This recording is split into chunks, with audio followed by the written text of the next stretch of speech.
No. No, no, babe. It was just in good fun. Everybody, no, I promise I won't make fun of him licking his balls today. Everybody loved it, babe. All right, listen, I gotta go. I'm live. I gotta go. Okay, I won't make fun of the cat. I love you too. Bye. Sorry about that, guys. That was my wife. She's not happy with me for making fun of the cat for licking his balls. But, hey, welcome to episode 2. We're doing it. We're doing it big. I can't believe we made it this far. You know, people doubted us, and I don't think that they thought we could get to episode 2. But we did it, guys. We did it. And that little guy right there, he was the MVP of episode 1. How is it? You guys, I look, he's creeping on me. He's just there. All right, there's so much to talk about. There's so much to get to. I appreciate everybody turning out for episode 2. This is going to be a lot of fun. I want to make one thing very clear before we get started. Yesterday was unbelievable, and I cursed a lot. And I asked you guys all for your feedback on what you thought about the show, what you like, what you didn't like. And what a lot of you said was, I loved the show, but there was a lot of cursing. And I wanted to listen at work, but I couldn't because you said the F word a lot. So here's my deal. Now, I know I advertised it when I tweeted it out, Barry on deck, and we're going to have sports and life and cursing. And, oh, look, Oliver's up. Okay, let's go to Cat Cam. He's so disgusted that I'm not going to curse today. He has turned his back on the show. That's where we're at in this world, folks. So I promise you I'm not going to curse as much. Am I still going to curse? Yeah. Listen, shit is on the table. I'm going to try to exclude a lot of the F words that I used. One may slip out every now and then, but at least I can't get fined. But we're going to clean it up. But that doesn't mean we can't be edgy, and it doesn't mean we can't have fun. So I promise you that that's going to be the MO of this show. No matter what, we're going to have a good time. So I'm glad you're here. Thank you so much. Joining me today on the show at 3 o'clock, my buddy, my ace, my day one, my guy, Mike Lebischak. Some of you guys may have remembered we did a little show on ESPN radio called Houston Gameday that aired Sundays. We started off 2 hours, 10 to noon, and then they added another hour for us. So we went 9 to noon. But Shock's going to join me today. And if you didn't know what the theme was for this week, people that have been fired from ESPN radio. Look at that. You're going to get this guy every time. But then you got Raheel yesterday. You got Lebischak today. I had to move John Wessling because, thanks to John Wessling, by the way. Shout out. Love you, Johnny. But John was supposed to join me today. I teased it yesterday at the end of the show. But John, what is the cat doing? But John couldn't do it. Mike couldn't do it. This was the only day. So John was nice enough to say, oh yeah, I'll go Wednesday. Let Shock do tomorrow. So here we are. Raheel, Shock, Wessling. I got Cody Stutes on Thursday, and I'm not sure for Friday. I wanted to ask Jerome Solomon to do it. 1, I don't know if he can, and 2, I don't think he was fired. So if that doesn't work, I've got backup plans. But we're going to have a good time regardless, and I appreciate you all being here. Yes, that's really Mike Lebischak in the chat. If you don't know, I have a chat window right over here on the right-hand side. I will read it. I'll try to keep up. It's very distracting because it's like a pop in my ear, and then it's a lot of going on. But I just want you to know I see you guys. I appreciate you guys. And if I don't read it, it doesn't mean I don't love you. I just want to give you a good show and just not read chat for 2 hours. So please don't take it personal if I don't get over there in the chats and read everything every time. I did notice Lebischak's in the chat, so he's here early. And a lot of you are calling for Cat Cam. And a lot of you can kiss my ass. We're not doing a Cat Cam. This is not Oliver on deck. Which, by the way, you guys love the cat so much. Where is he? Huh? He bailed on you guys. He said, forget this. I'm out. I'm going to go. He's probably in the garage starting Oliver on deck with a bunch of cats on, I don't know. What would the cat watch? Not YouTube. I don't know. Anyways.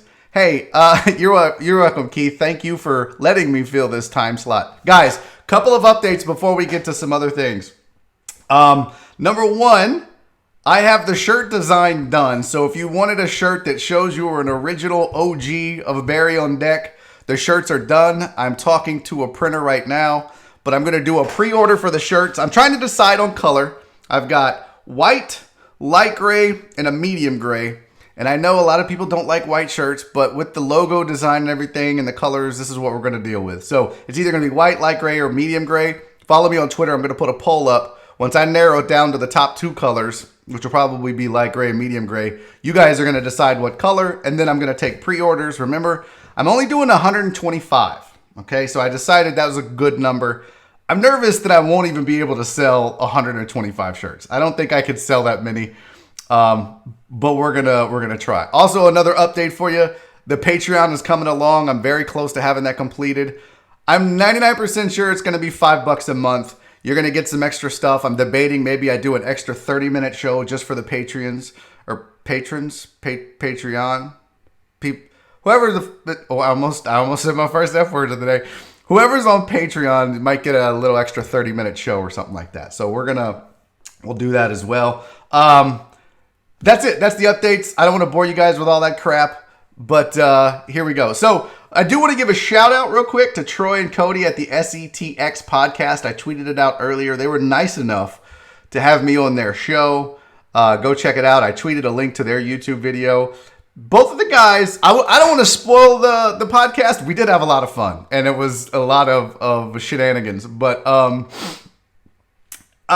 I felt like I got tricked into joining a clan rally because both of those guys are from Vider, and they didn't tell me that. And I feel like I just did a podcast for the clan. So tune in. It was a lot of fun. They're great dudes. And go subscribe to their YouTube channel and follow them along. They're like all of us. They're just trying to do their thing. So shout out to Troy and Cody and the SETX podcast guys. Also shout out to my guy, Big Angry, Charles Adams. He has a show on KPRC. And he invited me on his show, The Truth, last night. So I got to do some radio again. That was pretty cool. Update. As you guys know, the reason we're all here really is I got laid off from ESPN Radio. Got let go, canned, I don't know, booted, told to skedaddle. Which, by the way, shout out to the one guy that left me a shitty message in the comments on yesterday's show. I wonder if Barry can get fired from his own YouTube channel. I deleted your comment. But it was there, and I appreciate you still coming and spending your miserable day watching my YouTube video. Thanks for the view. And the thumb down. I'm still so petty and angry. But so I got laid off from ESPN. I filed for unemployment on Thursday, because my last day on air was Wednesday. I was approved for unemployment benefits yesterday. Yay! And I got the max. I don't know how that works. I don't know if I tricked them or if I lied on my taxes. But, okay. And I got it, so we're good. Now, what I also did is because now I'm not making money doing radio, I also haven't had a comedy gig in 2 months, which was about 30% of my salary. Radio was... Well, actually, about 33%. Radio was about 63, 64%. Comedy was the other third, essentially. So there was an SBA loan that you could apply for. Applied for that, got turned down. They're like, all that money, this is what I'm told. All the money that I applied for is going to farmers.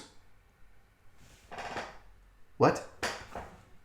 So basically the government is saying, hey, sorry everybody else, but we're going to give all this money in the stimulus package to farmers. At least the Small Business Administration is doing that. So that's where I'm at. That I'm fine with it though. I don't care. I got my unemployment. Apparently, I'll get an extra $600 on top of that. That's great, and I appreciate anything I can get. I have a doc I want to show you guys real quick because this was kind of interesting. The real D Green on Twitter sends me coronavirus updates every day, and he was sending them to Joel and I when we were doing the usual suspects, and now he's still sending them to me, which is awesome. But check this shit out, okay? Like everything else, like if you look at all these different states, right? Everybody else is trending down. Everybody else is, if you look at New York, if you look at Michigan, even California, they appear to be trending in the right direction.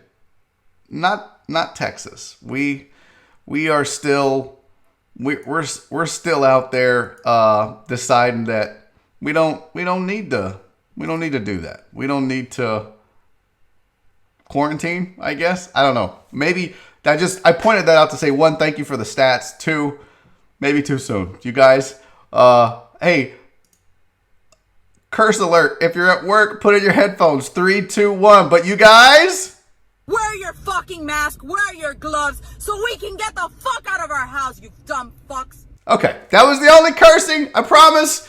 I warned you. I gave you a 3-2. Turn the volume down. That's going to be there from now on. Hopefully that didn't get you in trouble at church or whatever.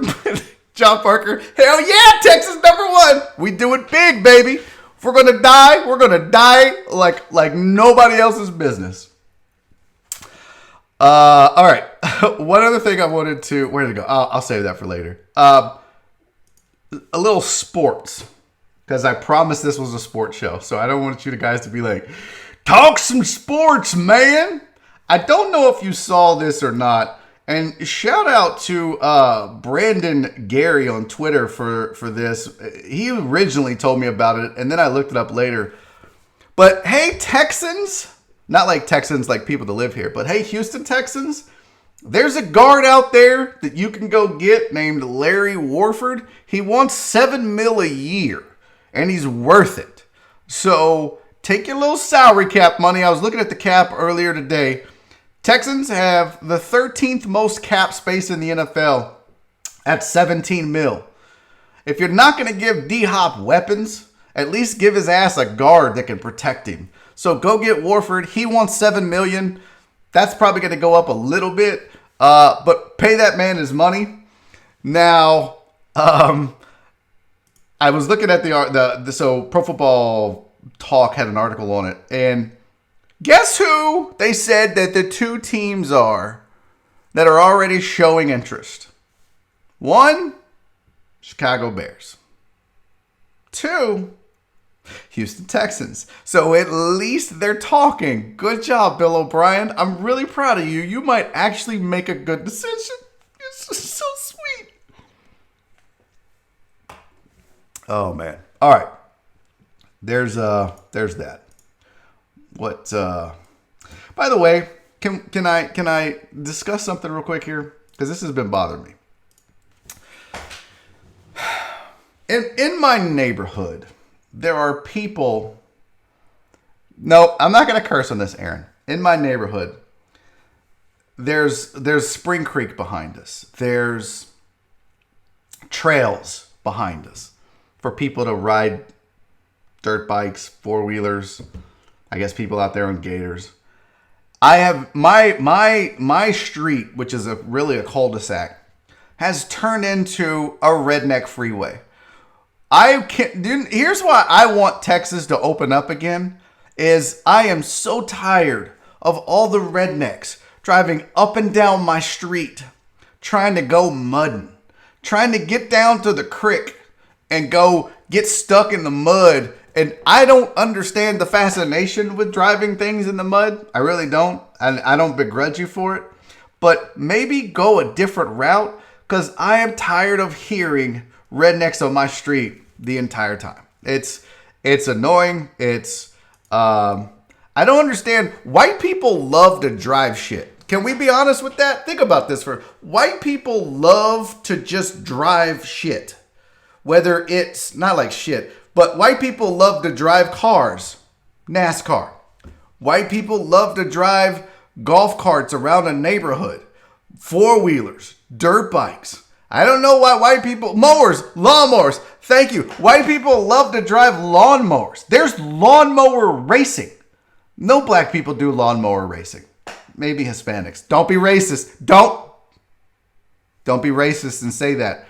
But white people, boy, we love to drive shit. So I just stopped driving it in my neighborhood. You guys are going to make me look like a jerk. I'm going to have to get on my neighborhood Facebook group and be like, hey, what's with all the rednecks? And then I'm going to be that guy. And I don't want to be that guy.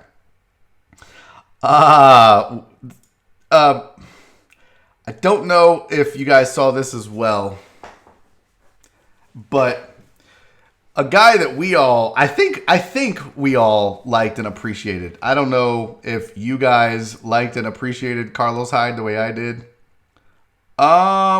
Eagles are looking at getting Carlos Hyde. I don't know. That seems like a good idea. I mean, I loved Carlos Hyde. I love the value that he brought. I don't know what they're talking about from a salary cap perspective, but if you're an Eagles fan, you can do worse. Trust me, from a former Texans fan who's now a lifelong Chiefs fan for about 3 months. You'll do worse than Carlos Hyde. I appreciate what he provided to the Texans. No word on what salary cap range they're looking for or what he's looking to get.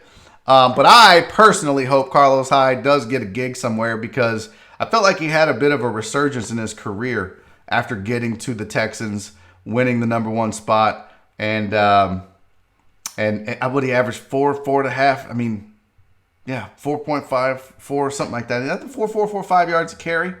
So Carlos Hyde landing on his feet with the Eagles, hopefully.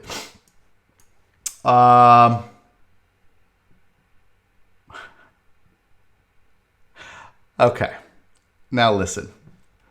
You guys, the lawnmower slander, I won't have it. I really, I won't have the lawnmower slander. We're not gonna talk shit about my lawnmower, Jeremy.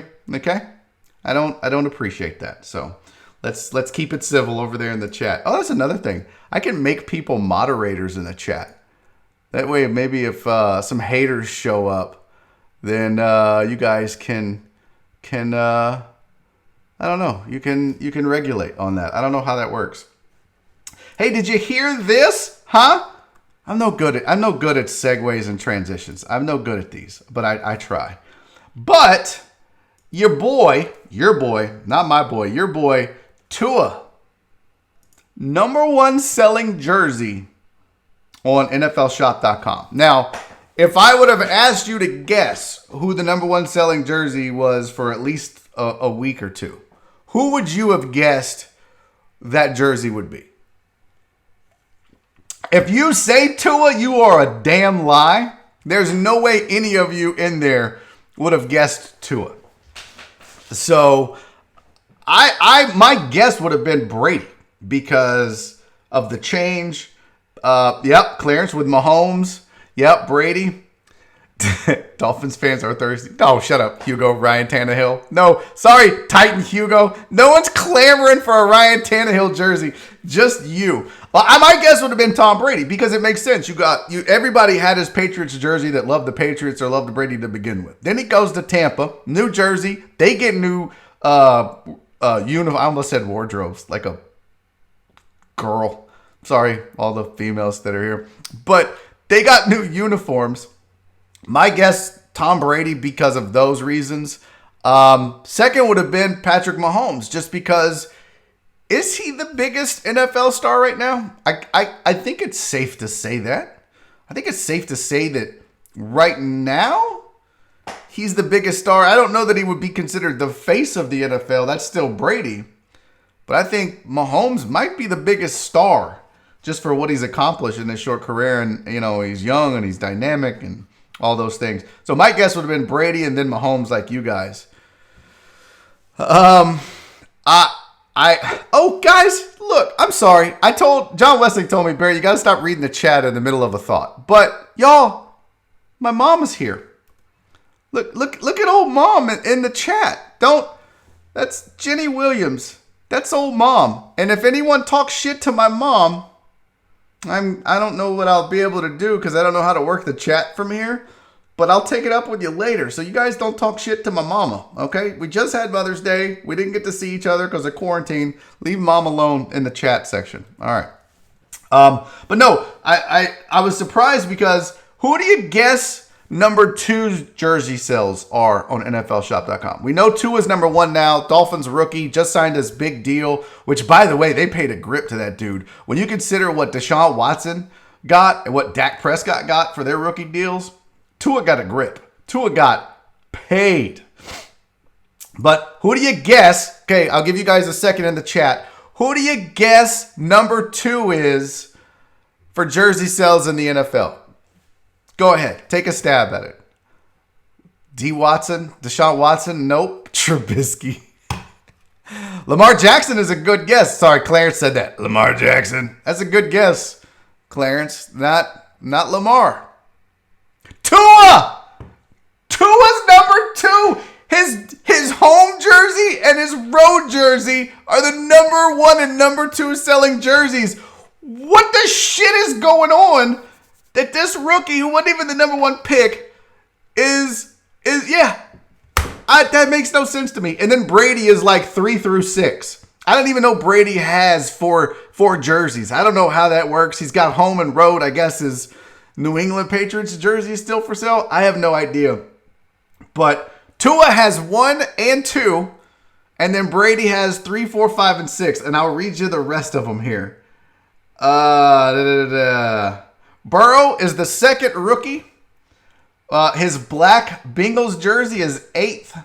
His orange jersey is 11th, and his white jersey is ranked at 15th. Justin Herbert, number 12. That surprises me. I didn't think a lot of folks would be buying a Justin Herbert jersey, but apparently they are.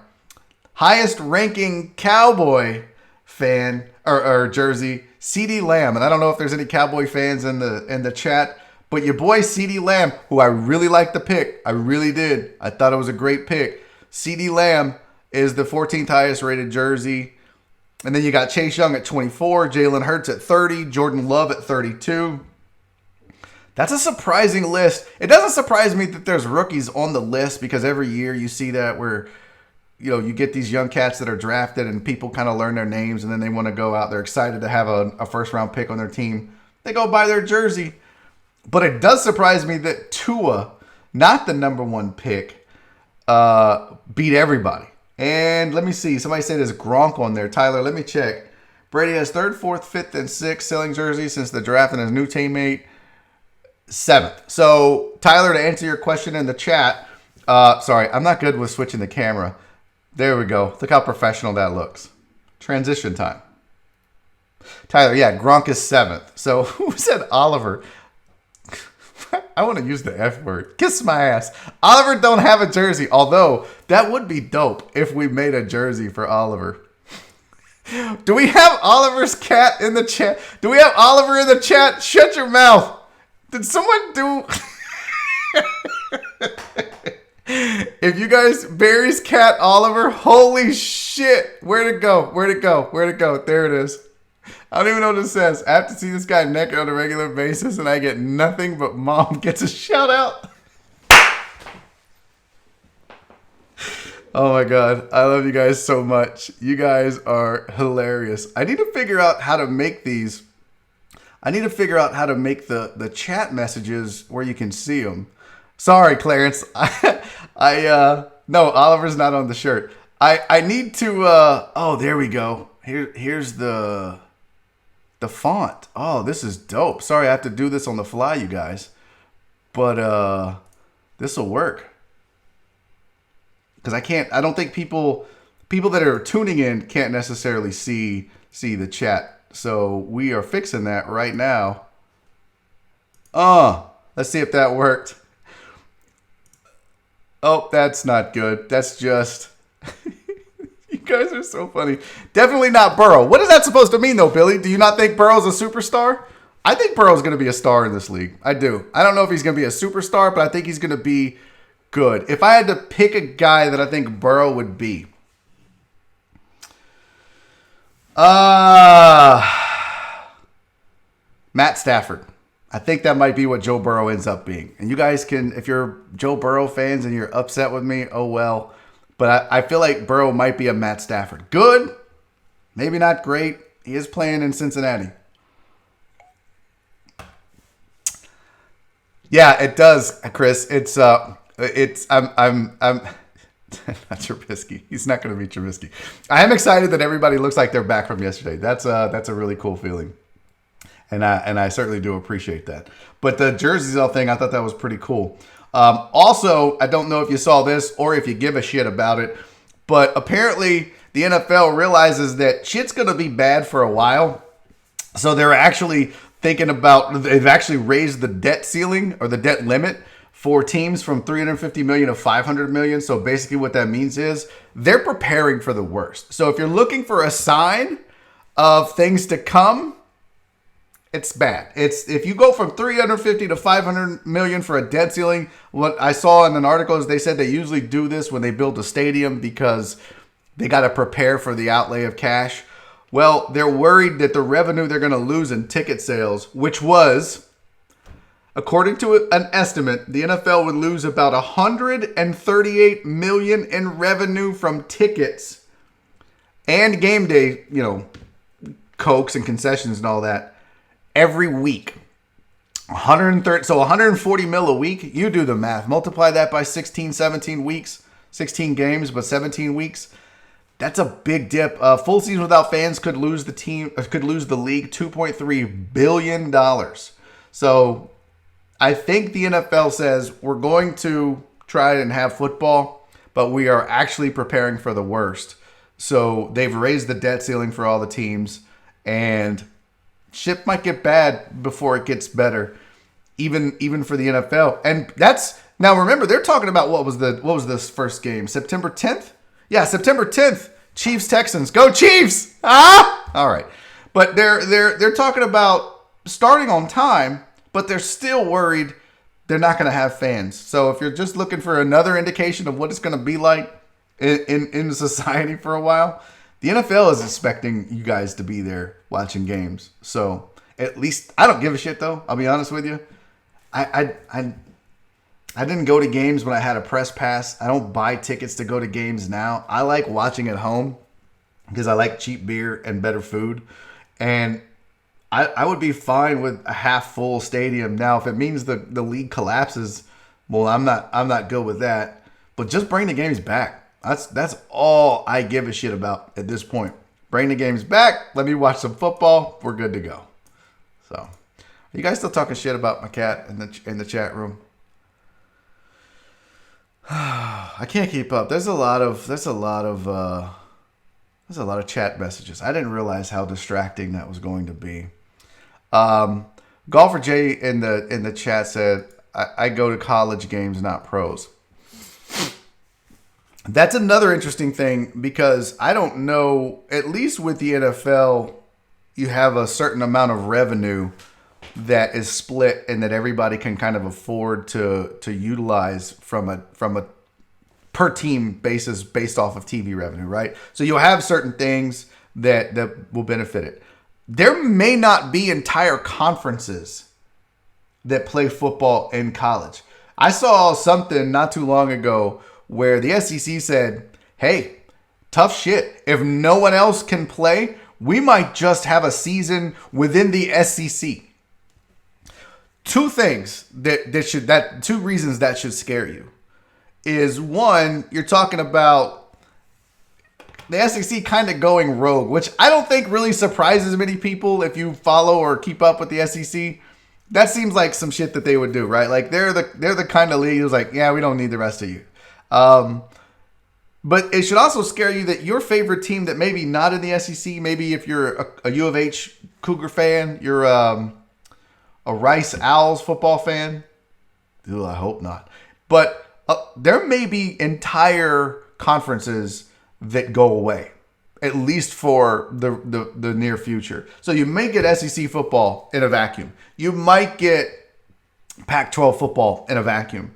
But you might lose Mountain West. You might lose the SWAC. You might lose some of these the Mid-American Conference because listen, the SEC has a network. That's TV revenue. Whether they have fans or not, usually the schools are larger and have more money. They may be able to fade that way more than a conference that like the SWAC that doesn't have a SWAC network. They don't have TV money. They don't have ad revenue, and now they have the outlay of football players and scholarships and the stands and all that stuff. That could be bad news. So if you're a college fan, man, don't count on college football, at least in full, maintaining as is through this pandemic, which sucks, man. Really sucks because I'm with you. If I had to sit down, if if they made me choose, I wish I could do polls in the chat. I think that would be badass to get y'all's opinion kind of into one thing. Maybe I could do them on Twitter or something. But if I asked you guys, if you had to choose, one goes away because of the pandemic for 2 years, a year. We'll call it a year. For the next 12 months, you can only have one. College football, pro football. Which one are you taking? I'm going to say pro football.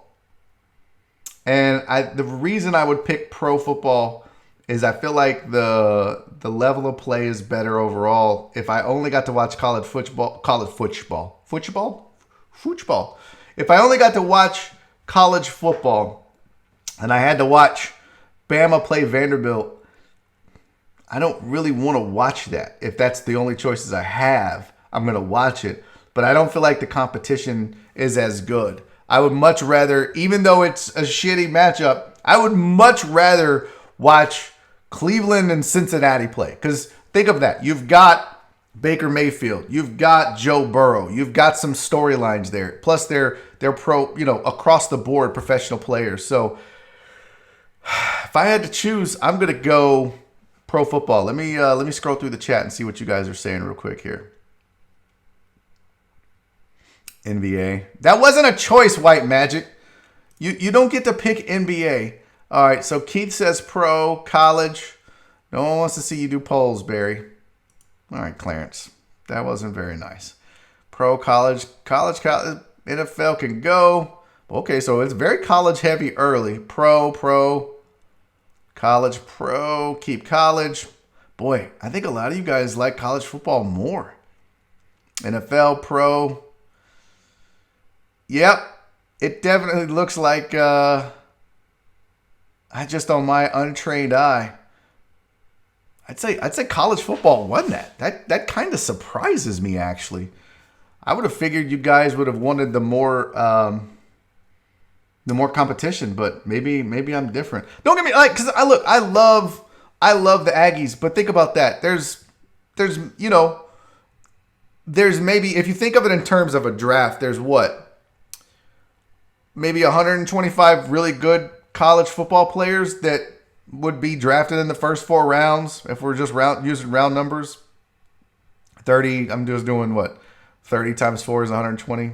So we'll round up, say 130 college football players. But those are spread out. Well, they're not. They're on, most of them are at LSU, Bama, and Ohio State. So if those 3 teams play every week, cool. But you're going to have to watch. Remember, if you keep college football, you're going to have to watch Ohio State play Louisiana Lafayette.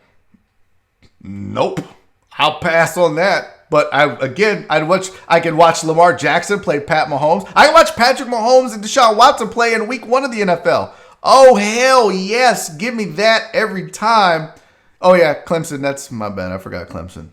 They're okay.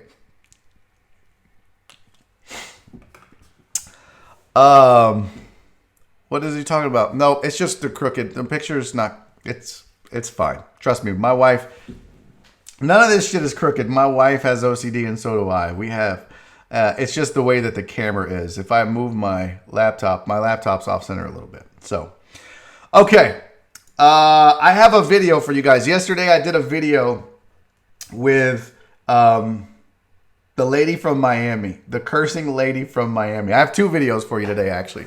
The cursing lady from Miami was so great.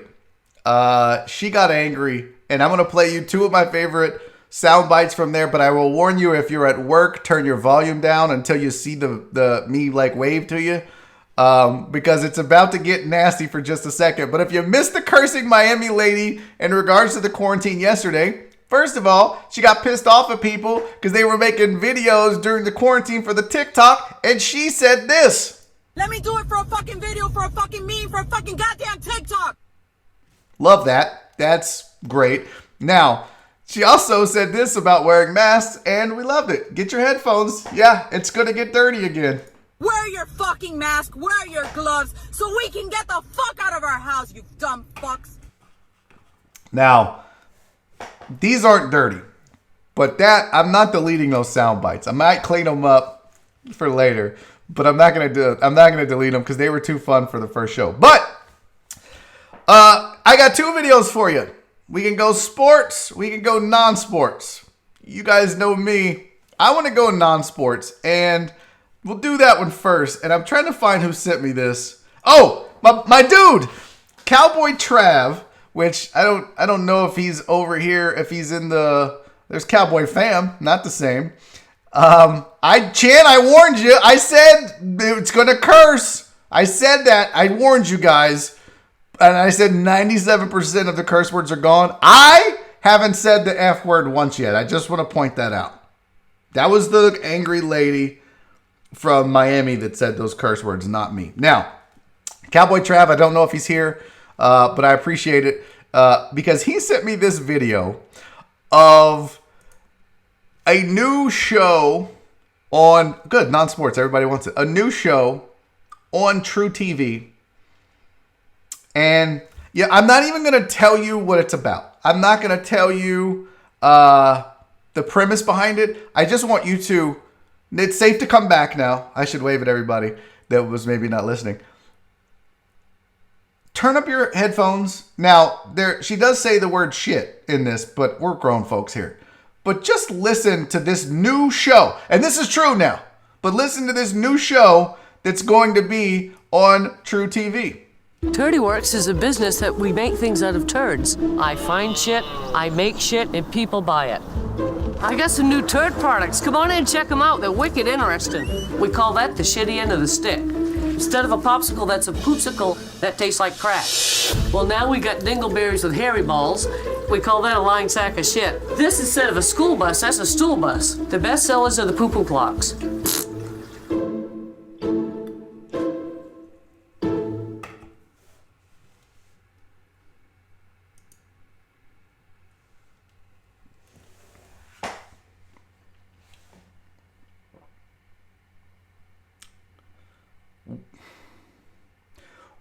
What?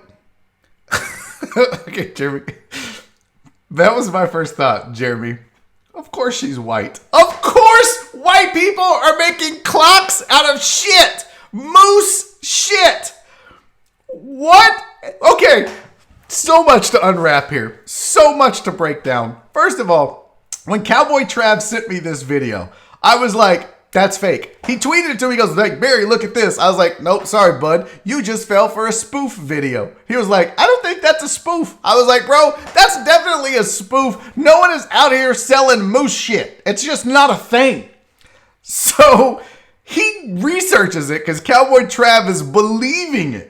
He's like, no, this is real. He researches it. He sends me links. He's like, dude, it's on IMDb. And then I was like, oh, moose shit. No way that is on. And it is. Guys, this is real. This is a thing. And this crazy ass white lady sells stuff made out of moose shit. I'm going to play it again. Look at this. We're going to break it down. Turdyworks is a business that we make things out of turds. I find shit, I make shit, and people buy it. I got some new turd products. Come on in and check them out. Sack of shit. This is let's start here. First of all, she is driving around with moose shit in the back of her car. I'm very anti having a moose shit in the back of my car. If it was a trunk, maybe. Okay. Turd products. Come on in and check them out. They're wicked interesting. We call that.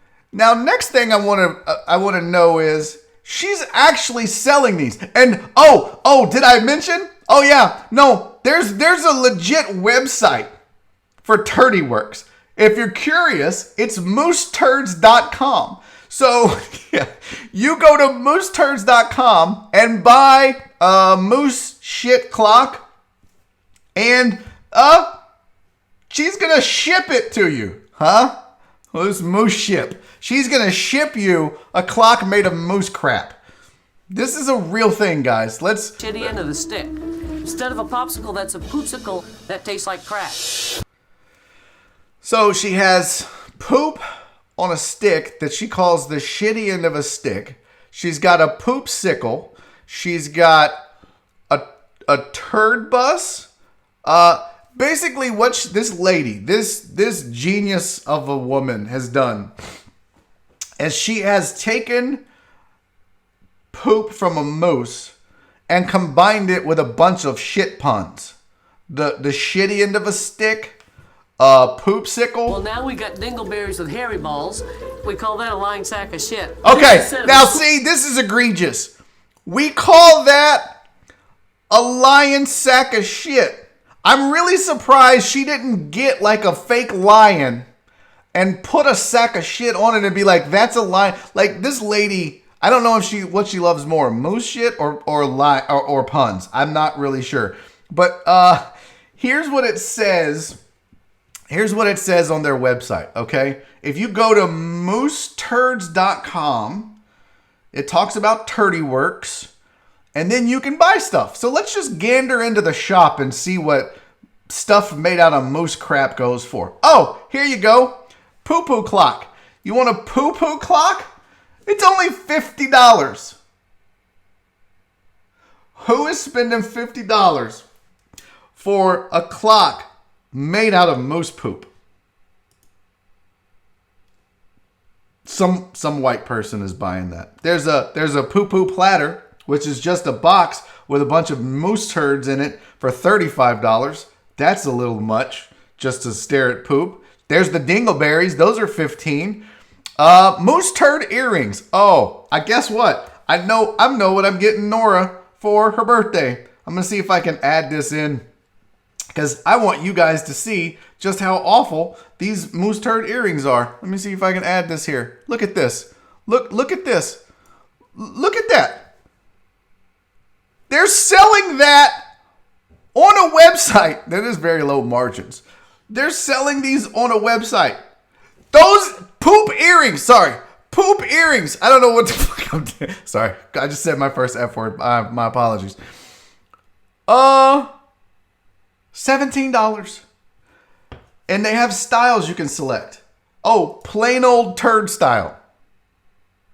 $17. Now, I guess my other question would be, if you're getting moose turd earrings, is it kind of like, you know how you see like a dog turd in like, I don't know where, on a street or somebody's yard, and it turns white because it's been there so long? I wonder if this happens to these products where over time they just slowly turn white. And now you've paid for moose turd earrings that used to be brown and matched your good brown pants, and now you have to wear them with your white pants, but only after Labor Day. You can only wear your faded white moose turd earrings after Labor Day, ladies. Remember that.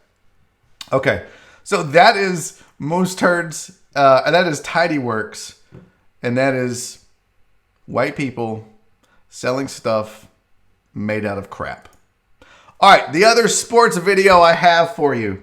Now, this is more of a meme, I guess, involving Michael Jordan. And thanks to Patrick Randall, for sending me this one, because I was like, oh, that's definitely getting played on the show tomorrow. But this is a video that is a meme. If you guys haven't been watching The Last Dance, which is a documentary on ESPN, it's outstanding, and it tracks the final, the sixth championship that Michael Jordan won with the Bulls and the entire season. And really it goes back in time and forward in time. But one of the things that came from that was during one of the episodes, Jordan watched a video of Gary Payton talking about playing Jordan. And he laughed at it and thought it was funny. So people, of course, took that and started making memes out of it. And it's not crying Jordan meme level. And I don't think you guys know how much Daddy loves crying Jordan. Oh, God, I love me. If they made a moose turd necklace, but they made a crying Jordan out of moose turds, if she could carve, I would wear that. I would totally buy that from Turdy Works for no more than $25. But if someone could make a moose turd crying Jordan necklace, I'm rocking that. Probably in my first hip hop video. Now, this video was, they took the Jordan watching the Gary Payton video and turned it into a meme. And this little ditty here is from LeBron James talking about when he became the greatest basketball player of all time. Oh, He said it. Take a listen. First wave of emotion was when y'all everyone saw me crying. Like that was all for 52 years of everything in sports going on in Cleveland. And then after I stopped, I was like, that one right there made you the greatest player of all time. You know, everybody was just talking how they were the greatest team of all time. Like, they was the greatest team ever assembled. And for us to come back, you know, the way we came back in that fashion, I was like, you did something special. Now, I want to remind you that LeBron was referencing the Golden State Warriors and them saying that that was the greatest team of all time. But just somebody taking that and mixing it with Jordan, because I think, okay, here's my big problem with it. Just the very first part of it. Emotion was when y'all everyone saw me crying. Like that was all for 52 years of everything in sports going on in Cleveland. And then after I stopped, I was like, that one right there made you the greatest player of all time.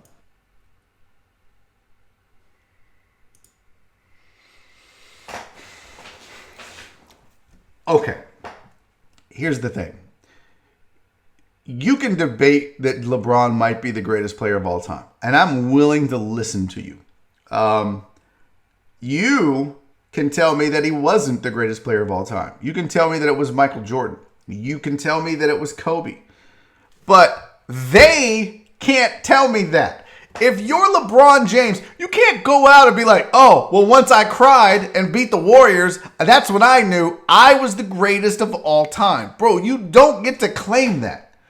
Let other people fight that battle for you. But it is a terrible look when you're out here, beating that team made me the greatest of all time. I get it. Cleveland was hungry and starved for a championship. But, dog, the one thing where I will say LeBron has exceeded Jordan, and this is hands down, I don't give a shit what you people say in the chat, watching this later, leaving me comments. No one is going to win this argument against me, but LeBron beat Jordan hands down in holding onto his hairline. Listen, Jordan just said, forget it. I can't, I'm losing it. I'm just going to, whatever, take the L. Not LeBron. He fought. He fought and he paid and he fought and he paid some more and he got his hairline back. And for that, he's the greatest of all times in keeping his hairline. But stop claiming you're the greatest. Dude, that's just a terrible, terrible look. To be like, it was at that moment that I was the greatest. That'd be like, oh, look at this. 143 people, or 45. Oh, love you guys. 145 people are in my chat. I'm the greatest YouTuber of all time. Bro, stop it. You don't get to claim that, okay? Stop it. Goodness gracious. Okay, I do want to say this. Those were both, I enjoyed both of those. So if you have something that you think might be interesting for the show, tweet it to me at barryisfunny on Twitter. And if I like it, if it's funny, I'll go download that shit and we'll play it on the show and I'll talk about it and maybe talk shit about it. I will say this, don't send me nothing disgusting. The tourney works, kind of walking the line. But I'll block you if you start sending me stuff that's too gross because I don't need to see that shit at all. By the way, shout out to the people in chat because we were talking about Tourney Works and I saw you sons of bitches tell me that I'm sitting on a gold mine with my cat box and I did not want to get too far away from that story without letting you know that I said,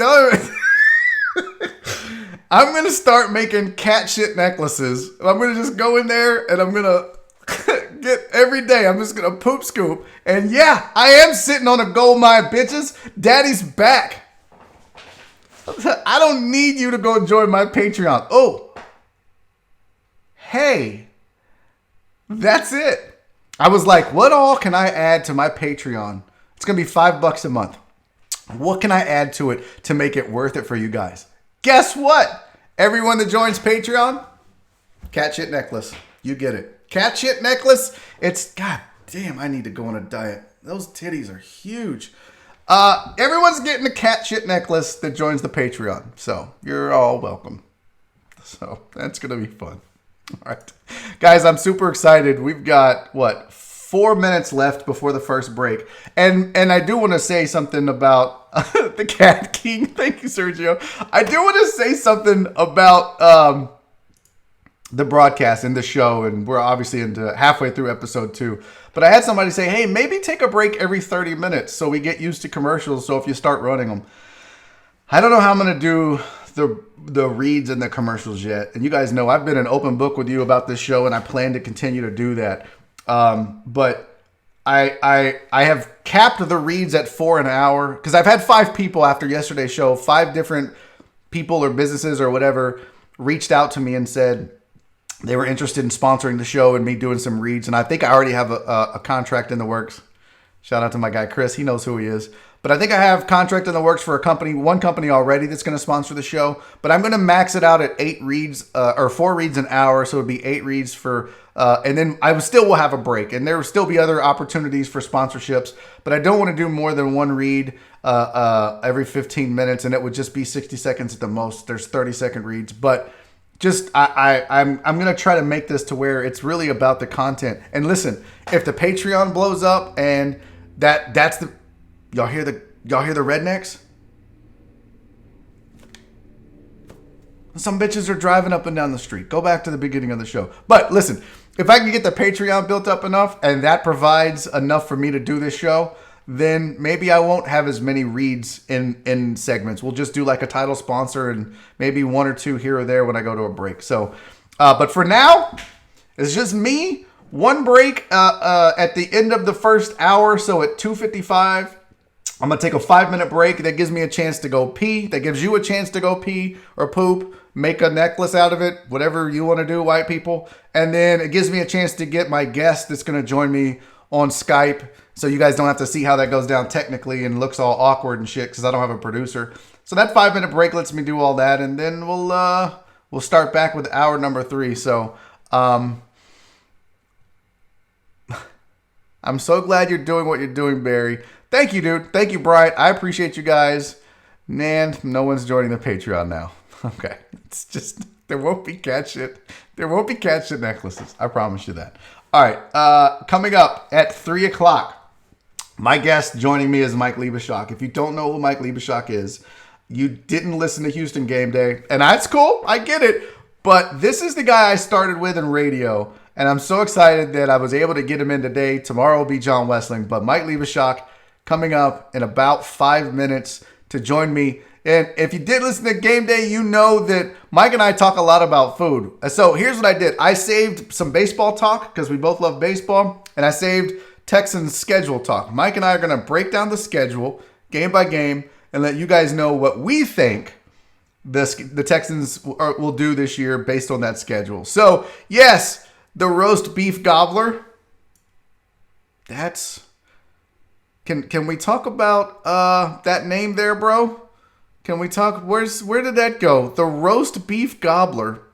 I put up the wrong thing but no, not real. It's a new guest every day, at least for the time being. So coming up at 3 o'clock, Mike Lebischak. All right, I'm gonna take a break. 5 minutes. Everybody go poo poo, pee pee, or whatever, and then come back in 5 minutes. Please don't leave me. I'm so nervous. You guys aren't gonna come back.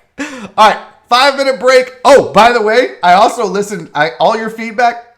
I listened to you yesterday. Everyone said that the break music was. I almost cursed. I almost said the F word. That it was freaking weird and creepy and it sounded like somebody pee-peeing.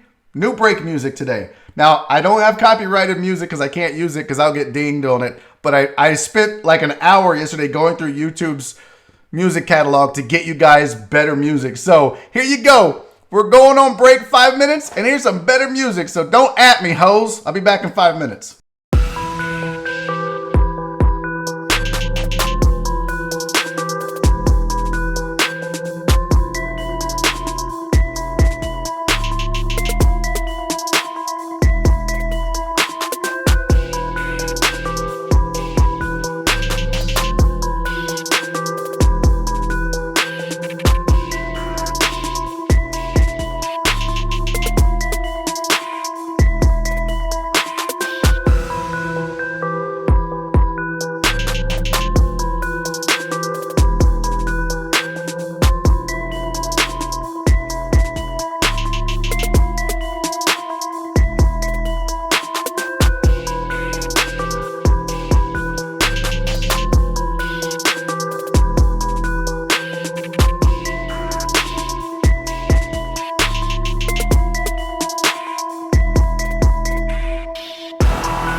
What?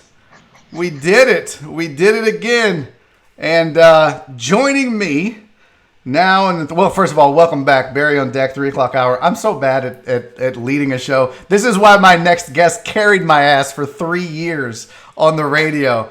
But joining me now on Barry on Deck for the 3 o'clock hour through the duration, well, at least until the last 5 minutes, and then I'll cut him loose and bring it home. But my guy, my dude, the man, the myth, the legend, Mike Lebischak joins me. Mike, buddy, what is happening, my friend? Much, man. What's up, Barryan Nation? Who? Is that Barryan Nation? Is that allowable? No, I think we're going deckheads. Okay. I think we're going deckheads here. I think that'll work. Yeah, I'm trying to. Let me see here. I'm trying to get you on screen here. No, nobody got that. That's fine. Barrying Nation. There it goes. Oh shit. Okay, I get it now. That's racist. We're not, dude. It's two bald white guys. We can't be the Barryan Nation. I'm growing mine out. Are I decided. You? Yeah, I became really involved with some of these videos people were doing of 365 days without a haircut. And I've been wanting to do it for a while. You get to that awkward spot where it looks like hell, and it always looks like you don't take care of yourself. So I usually just shave it all off. And I'm like, if I could figure out where I'll look like in a month from now, I can get there. So we'll see. I don't know if I'll do a whole year, but we'll see. So really, you're gonna grow your hair for a year? I've seen you with hair. You look like a guy that played a triangle in a boy band. It's such a horrible idea, isn't it? It is. It's a terrible idea. You're going to. It's gonna look bad. It's gonna look really bad. But dude, thank you for joining me on my second ever show. You know that when I had the idea and then was like, well, I want to bring back everybody that got fired from ESPN for the week. I was like, my dude Shock is on the list, so let's do it. There's so many of us, and thanks to Westling for yes for bumping. That's outstandanding. Yeah. But yeah, I mean, I'm thinking about all the hosts, all the producers. Who should be Friday? Because I had Raheel, I've got you, I've got Westling tomorrow, Cody Stutes on Thursday.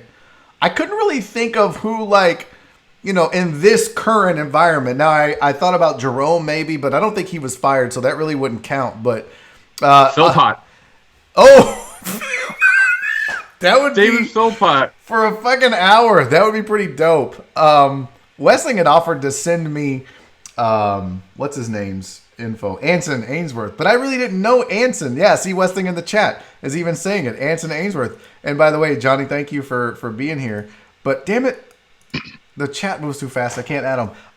Anson would be interesting. Well, yeah. You and Anson would be interesting, and Johnny and Anson, but I never even met him. I wasn't at the station, obviously, when he was there. I think a couple of people said it in the chat, but I think Jong, if he can do it Friday. I think Jong for an hour that'd be great. Might be my go-to. You should do a round table. You should get like 5 or 6 people on at some point. That's not a bad freaking idea, dude.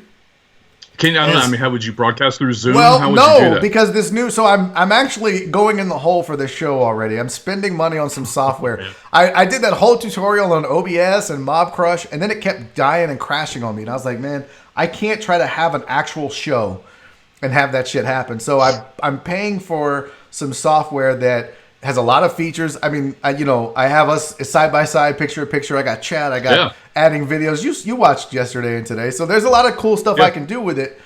But one thing that it really does is integrates well with Skype, so I could actually have multiple Skype people on one call. So that might be a thing, That's cool. Dude.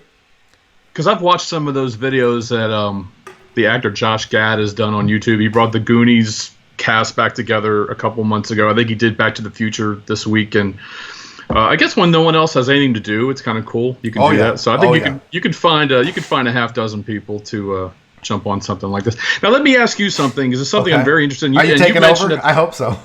No, because you're way better at this than me, Sean. I'm fine. Well, here's something I'm curious about, because you did that long line of really awesome nightly interview shows, and from the very beginning that you and I worked together, you always swore up and down you never wanted to lead. It's something you never wanted a part of, and I'm just curious is if coming out of that time where you were leading interviews and you're running the show, how Do you feel more confident doing it now, or would you rather just go back to being El Duce? I like being the reactor, as Dave Tepper would say. Shout out Dave Tepper. Yeah. I like being. I don't because look, there's a certain. That's why. That's right there. There's a certain smoothness that is required to lead a show, and everybody. I love everybody in the chat. I love all 134 people that are watching right now. But they all know I'm not the smoothest dude when it comes to transitions and getting in and out of breaks and all that shit. So I like someone else taking that burden, and I can just sit back and be funny. But not just that, it's more acceptable when you're the second guy. If you're the second guy, I hate saying the second guy. If you're the reactor, I don't even like saying co-host because it means you're not a regular host. But it's more acceptable. It's almost expected because there's a comedy aspect of it if it's a good show. I don't know how two alphas would do a show like this. I know John used to do one with Adam Clanton years ago, and I always wondered how that worked because I always saw John as an alpha, Adam as someone who wanted to be an alpha. I didn't know how that would work. And I was curious if you came out of that with new skills. See, I mean, I'm more comfortable now because the few times that I was the lead on The Usual Suspects. It always didn't feel comfortable. But it's like anything, dude. You know that. The more you do it, the more comfortable you get at it.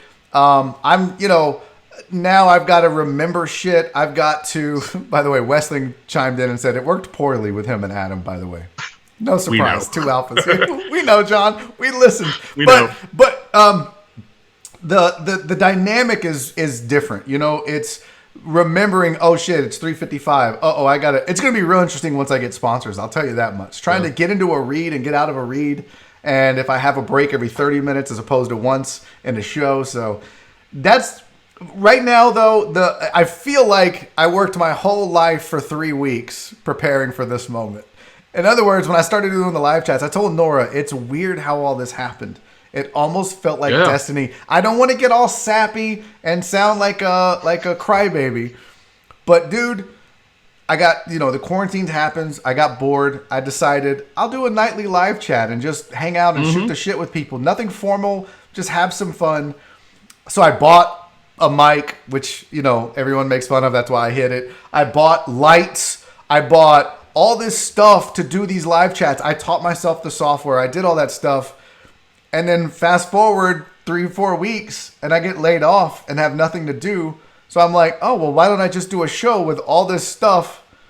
It was almost like my guardian angel was like, hey, start doing this because you're going to need it in about 4 weeks. So it is. I'm glad I did it all. I'm glad I did it all. And here we are. And we're doing it. You and I doing a show together again. Not just a live chat. We're going to talk sports. This is like a normal radio show. Yeah. So sounds good to me. What have you been up to? Real quick, tell the folks what you've been up to and what you've been doing. That those that miss you and missed our live chat. Well, you know what I haven't been doing. That's the easy one. And first of all, if I could say real quick, Absolutely. I had a couple people ask why I changed my Twitter handle as often as I do. First of all, I'm not branded like you are. I don't have Barry is funny. I don't have Shock is handsome. Is white. Shock is pasty. Whatever. Shock is hairy. I had temporarily changed it to Lockdown Haircut, and it was kind of a joke because of what we're all going through. And the morning after I did the interview with you, I woke up and I had 15, 16 notifications from. I don't know that it had anything to do with that show. This is the weird thing about it. There's a company in the United Kingdom.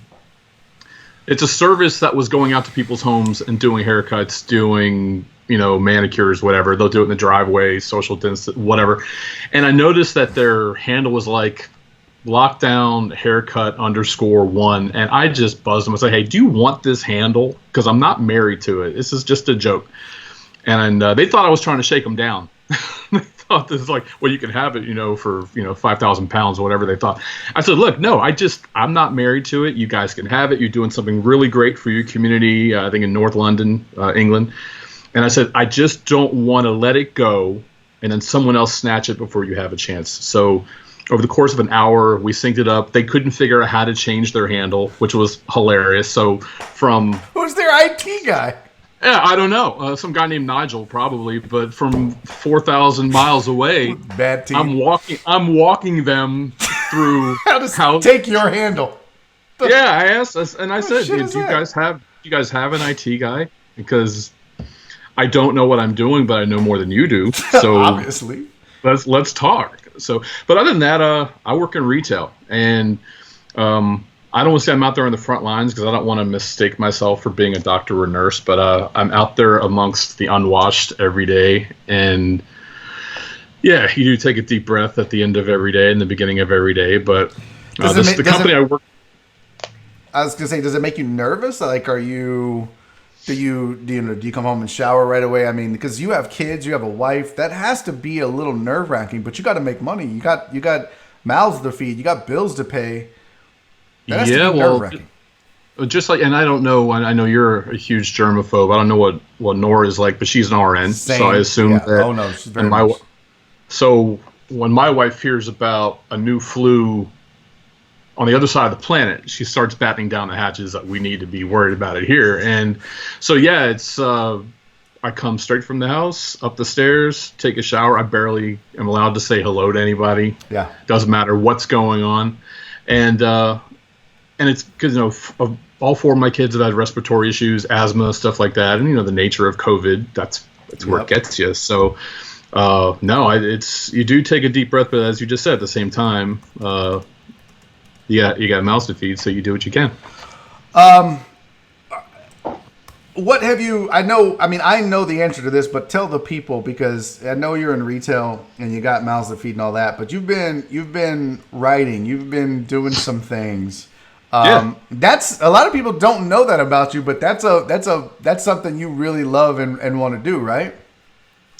Yeah, it's an interesting time because we do have a lot of stuff to do, and I'm not trying to get all existential and philosophical, but I read this address by J.K. Rowling, who of course wrote all the Harry Potter books, and she's like, when you have failure, and I apply this to you as well, when you have failure in your life and you're stripped of everything, it really only leaves you with yourself and what you really are built to do, and all the things that we do when we're grown-ups and you have a mortgage to pay and you have a wife and kids, all the things that you have to do as opposed to the things that you are.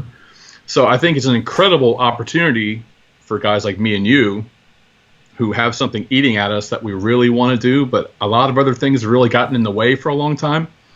I think it's really important that we look at this as an opportunity to get after it. So yeah, writing for TV, writing for movies. You and I have worked on stuff. Wrestling. Yeah, I was gonna say we worked on it's on hiatus right now, but you and Wrestling and Chris Rogers and myself sat down and started working on a pilot for something. We won't talk about it, but yeah. You and I also have a separate thing that I'm actually putting more energy into. And man, when you're walking around for 30 years with a lot of ideas in your head, but you never have had the impetus or the energy or the drive to stay out and do it, well, what the fuck? Sorry, y'all at work. It wasn't me that ruined it. No. No one's ever going to come back and watch this again, but and I'm sure everyone tuned in to hear all this, but I would love to think that you and I never have to go to work for anyone else again. Amen, brother. That we can do some stuff that is who we are and what we've always wanted to do, and that we wake up wherever we are every day getting to just do the thing that we love, which is not work. Dude, I'm telling you right now, if I could scrape up enough money to pay bills every month doing this, I am all in. You did. No, but that was, radio.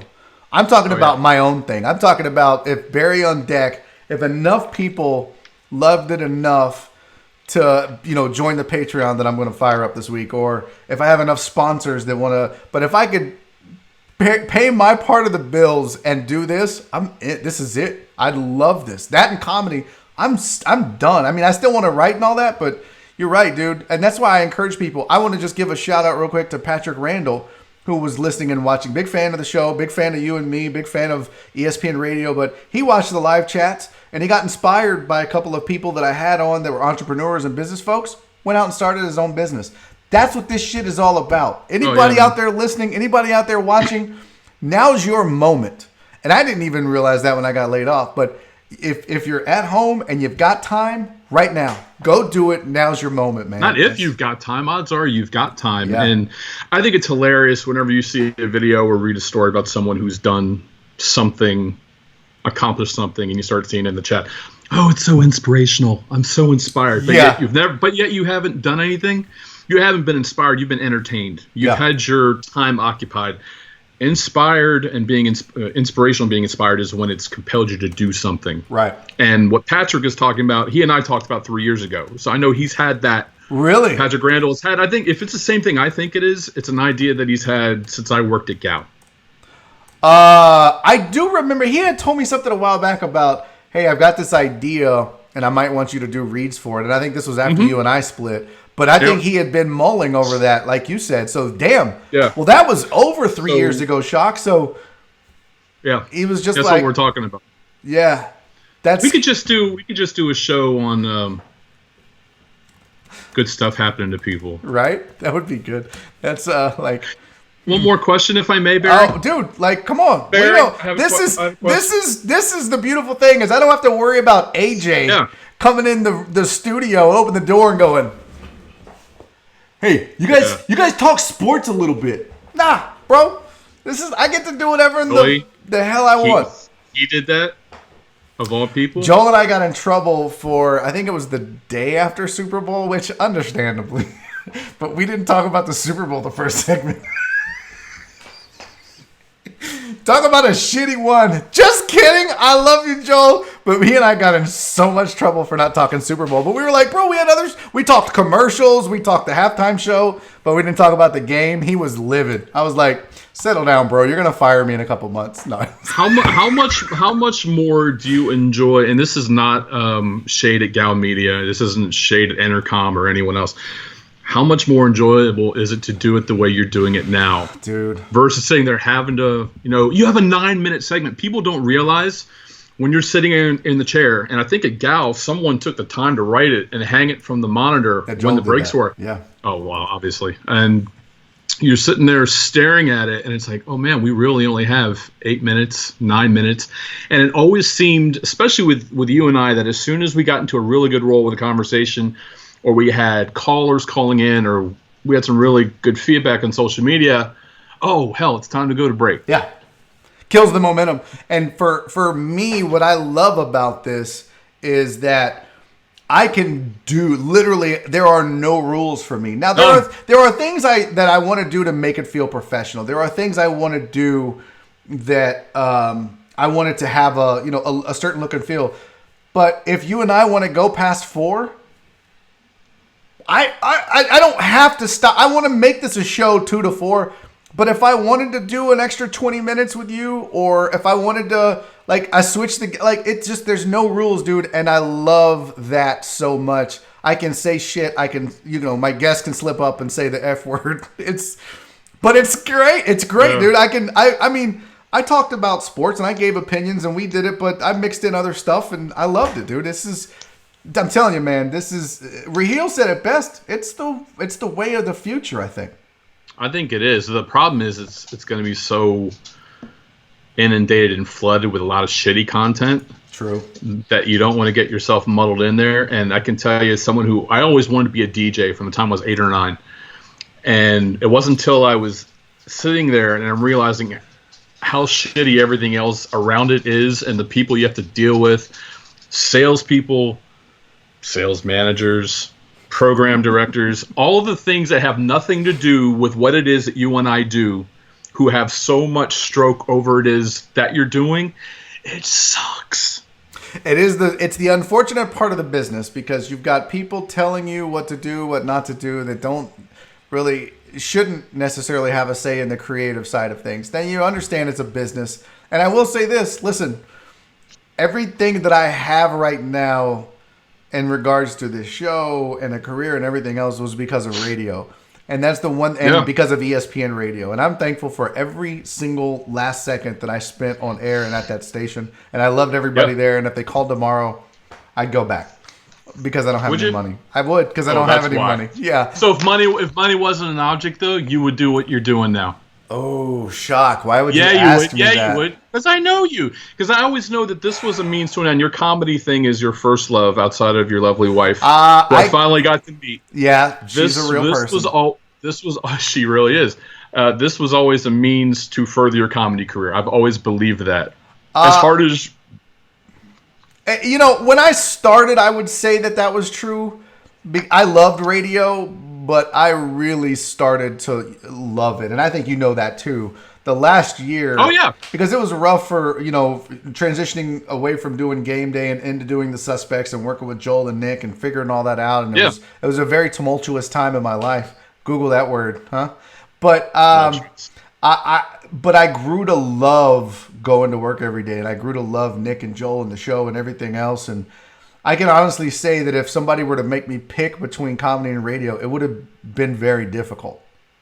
And when I first started, that wouldn't have been the case, because you're right. It was just like, hey, this is a way to get my name out there. And now I loved doing radio, but that's why I did a show, because I could have just said, fuck it, take my check from unemployment and sit back and not do anything. But I'm doing this because I love doing this. And I want this. That's why I said, dude, look, I'm for 2 days in a row now. I get up, I put on pants, I put on shoes, bro. I'm wearing jeans too. I know. By the way, I never did one day of radio wearing shorts. Good for you. Because real men don't wear shorts, first of all. Okay, but I get up. Yeah. But I get up every day. I take a shower. I brush my teeth. I treat this like I'm going to work. When did that start? Okay.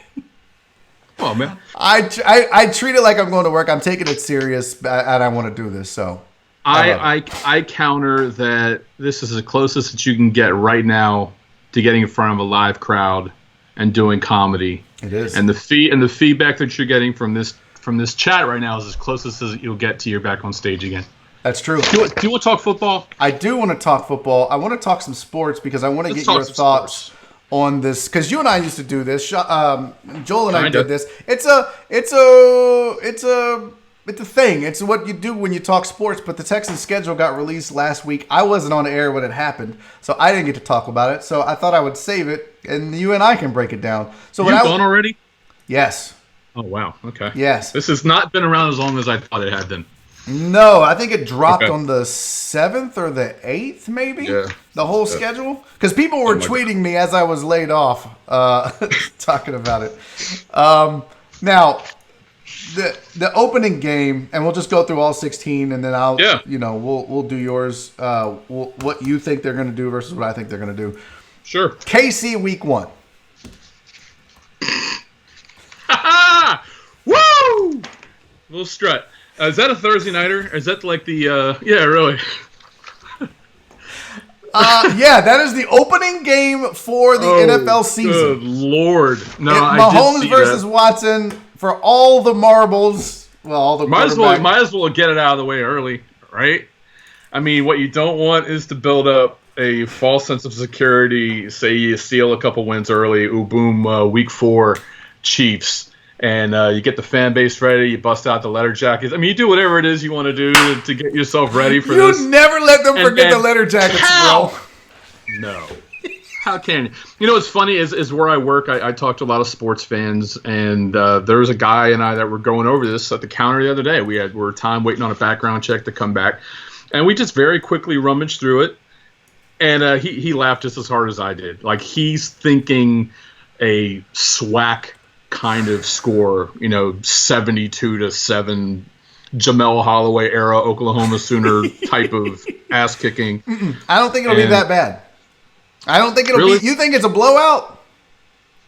Would define blowout more than 17 points? Listen, it is a team that was able to put up 24 points before they collapsed like a smoker's lung. Before they got rid of their best receiver. Still have their head coach. I love Will Fuller. But and he was always healthy at Notre Dame. This nonsense didn't start till he was under O'Brien. But if he's your best bet, and I get they got two veteran receivers. Yeah, Cooks and then Randall Cobb. Whoever, Schmucks, whoever, it's not going to matter. What do you think? I mean, just obviously we don't know, but we don't. What do you think they lose by? You think they lose by more than 3 touchdowns or less? 24. 24 points. Shut up. Well, think about it. If it's 34-10, a road game at Arrowhead, possibly the best home field advantage in the NFL. Yeah, but my titty itches. I'm take sorry. Take the crowd out of it. Maybe we don't know what the crowd's going to be like. True. The stadium itself isn't the issue. Seattle itself, that stadium isn't the issue. It's the sound and right. the acoustics and everything else. How it affects the quarterback in the huddle and calling audibles and all that shit at the line. They could be playing at a local muni field. Well, we don't know, but I don't think 34-10 or 27-3 is out of the question. I would say 2 touchdowns or less they'll lose by, but they're still going to lose. Okay, but it might be closer than you think. Okay. And we're not going to do that on all of them, but I just, for that one, obviously. No. All right, week 2, September 20th. They finally get their first home game after 1 week on the road. What better matchup? The Baltimore Ravens. Dude. I wonder if tickets will be available. You and I should go to this. We absolutely should go to it and get COVID together. I think we should. Be great. 325 we can make out in the top of the stadium and just get sick together. I'll sit on one side. You can sit on the other. I'll text you, bro. Did you see that? Yeah. Did you see that? Of course I saw it. I'm sitting. Hell yeah! I got a clear shot. There's nobody sitting in front of me. I can see every damn thing. But for people that don't know, you're a big Ravens fan, and no, you're not bandwagon. You've been a Ravens fan since I've known you. Since they sucked. Yeah, but what do you think about that? Do you think that this was planned back to back? Deshaun Watson, Patrick Mahomes, Deshaun Watson, Lamar Jackson. It kind of feels like NFL was like, let's take advantage of that. Now obviously, would you love to know how that works? But they're not. Would you love to know how that works? Yeah, I would, because I don't think that they said, let's make sure that these 2 games happen. But it just so happened that this is who they were supposed to face from a division and conference standpoint, and so they were like, how great would that be to get those 2 matchups right away? So what say you? What say me? What? Do I think this was a scam? To put them back to back? Yeah. I don't know, dude, because, you look at the rest of the schedule, they match up with the AFC East, so the AFC North, so you're going to get them at some point. I don't know. What was, they could have had the Vikings week 2. They could have had the Bengals week 2. Yeah. It doesn't matter. I don't know that there's something nefarious going on. I always assume there is. I like to be, conspiracy guy. I like to assume there's some machinations behind the scenes, but I don't know. It doesn't matter to me. Are they winning or losing? Are they getting their first home win against the Baltimore Ravens and the Baltimore Lamar Jacksons? Yeah, I feel you. No. And I'll be honest with you, this last year has been odd because the Ravens have never been a team that has been universally beloved by the press. And they've always been a team that would beat you up and grind out the clock. And now it's like watching the Olympic track team now, especially with the guys that he's drafted. So as a guy who's been there since week 1, it's tough to watch. It's not what you're used to. And it makes you feel insecure and paranoid about all the love they got last year. I think they come back, they'll be like 11-5. They're not going to be, they won't be as great as last year. Is it tough to believe in that team? Because, you tend to let the doubt and, it's like for me as a Texans fan or any Houston team, it was always like, well, it's Houston. Is that how it is being a Ravens fan? No, and the reason why, and it's almost a polar opposite to what goes on in Houston. I don't believe that if they find themselves in trouble that there's any confidence in this town that Bill O'Brien, William O'Brien, whoever it is that's running this team at different levels is going to go out and do what you think they need to do. Yeah. There's no confidence. Like when they signed Larry Warford at guard for $7 million, like guard. That. Yeah. I have zero confidence at all that they'll pull that off.